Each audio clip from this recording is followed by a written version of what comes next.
every part of HR2 was great except for E-Verify. And your objection to E-Verify is? Oh my gosh.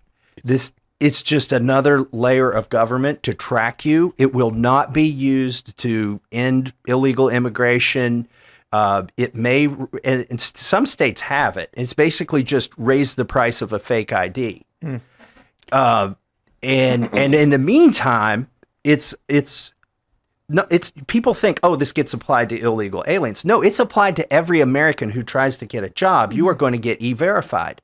Now, remember what they did with OSHA. They use every government program they have to implement this communist future dystopia, okay? Like they were going to use OSHA. First, OSHA was saying an employer can't force an employee to get a vaccine. But then OSHA flipped and said every company over a certain size, we're going to use this bureaucracy to enforce the vaccine mandate. E-Verify would become V-Verify. So you would have to get a vaccine to get employed, and they would have the most efficient way to keep you from getting a job, which is called E-Verify. So when you voted against it, I mean, how did your Republican colleagues respond to this? Because this idea that like there are always going to be people who vote against bills that we feel strongly about and we have to understand their justification. I mean, I don't know that I would always want every representative to vote exactly the same on every bill. That seems like sort of the danger of the party. There was something very swampy that happened because I wasn't the only person opposed to E-Verify. So what they did is they gave a carve out so that E-Verify wouldn't apply to ag workers. Which is kind of the problem. Wow. Yeah. That's funny. Everything is so stupid. Isn't it? And so then all the people who were with me trying to get E-Verify out of an otherwise great bill, they gave up and they got the thing they wanted, which is free, the ag part of it. And the unions were okay with it because it still applied to anybody that was in a union that would threaten a union job.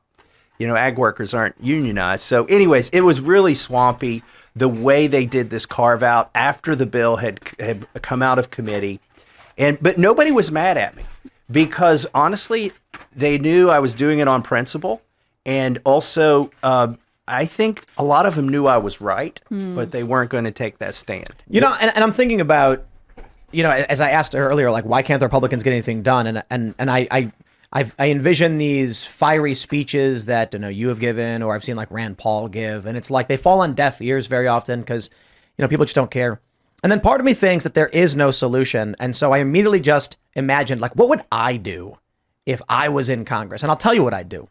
I would show up on the first day with 2 gallons of whole milk, and I would dump it on the floor, and then I would tell them to expel me, and I'd leave because I don't know that there is anything else you can do. Or anything you can do at all. Well, so support my move for the direct republic. If you don't think this is getting done, we need something new. I disagree with your idea as well. I don't think that's a solution either. Let me tell you why Republicans are horrible on the budget and spending. So right now, you would think, with the debt and accelerating and everything in such a bad condition right now, that Republicans would get serious about spending. But here's the problem. We could limit the growth of government. We could even influence policy by putting riders on the budget. But there are about 40 Republicans who they will slit their own wrists before they allow us not to spend more money on the military. Like their whole goal is to increase military spending. Well, I imagine there's a lot of these guys come from military districts where a lot of the funding is from, say, a military base or some kind of contracting job. I would say so, but I don't know. I'm not justifying it. I'm saying like they're going to be like, look, if we don't get the funding, this company shuts down. I lose all my district loses jobs. Yeah, I don't know how they get to where they get to, but they get there, and they will not accept any budget that doesn't spend another additional $50 billion this year on the military than it spent last year.